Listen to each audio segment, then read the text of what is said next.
ஒரு நியூஸ் ரீடரா இப்போதான் ரொம்ப சந்தோஷமா இருக்கு. விஜய் அவர்கள் சிஎம் ஆனதுக்கு அப்புறமா நியூஸ் சேனல் பாக்குறவங்களுடைய எண்ணிக்கை ரொம்பவே அதிகமாயிருக்கு. இதெல்லாம் நடக்குமா நினைச்சது நடந்துருச்சு நடந்துருச்சு. அது என்ன குதிரை பேரம்? ஒரு 3 நாளா நீங்க சேனல்ல பாத்திருப்பீங்க. குதிரை பேரம் பேசினாங்க, குதிரம் பேரம் பண்ணிட்டாங்க அப்படின்ற வார்த்தைகள்லாம் அடிக்கடி யூஸ் பண்றாங்கல்ல. அப்படின்னா என்னன்னு எப்பயாவது யோசிச்சிருக்கீங்களா?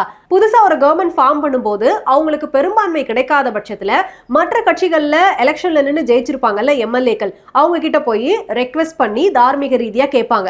இந்த மாதிரி எங்களுக்கு ஆதரவு கொடுங்க, நாங்க ஆட்சி அமைக்கணும், எப்படியாவது ஆட்சி அமைச்சுதானே ஆகணும்.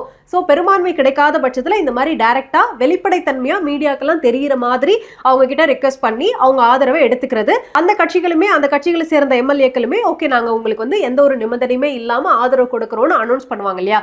இது குதிரை பேரம் கிடையாது. இப்போ இதுக்கு ஒரு சிறந்த எடுத்துக்காட்டு என்ன அப்படின்னா, இப்ப நம்ம நடந்து முடிந்த எலெக்ஷன்ல விஜய் அவர்கள் கம்யூனிஸ்டுகள்கிட்டயோ இல்ல விசிகா கிட்டயோ மற்ற கட்சிகளை கேட்டு ஆதரவு கேட்டுதான் இப்ப ஆட்சி அமைச்சிருக்காங்க. அப்போ குதிரை பேரனா என்ன? உனக்கு நான் பணம் தரேன், பதவி தரேன் அப்படின்னு ஆஃப் ஸ்கிரீன்ல பேரம் பேசுறது, இந்த டீலிங் இருக்குல்ல, இதுக்கு பேரு தான் குதிரை பேரம். இதை இங்கிலீஷ்ல ஹார்ஸ் ட்ரேடிங் அப்படின்னு சொல்லுவாங்க.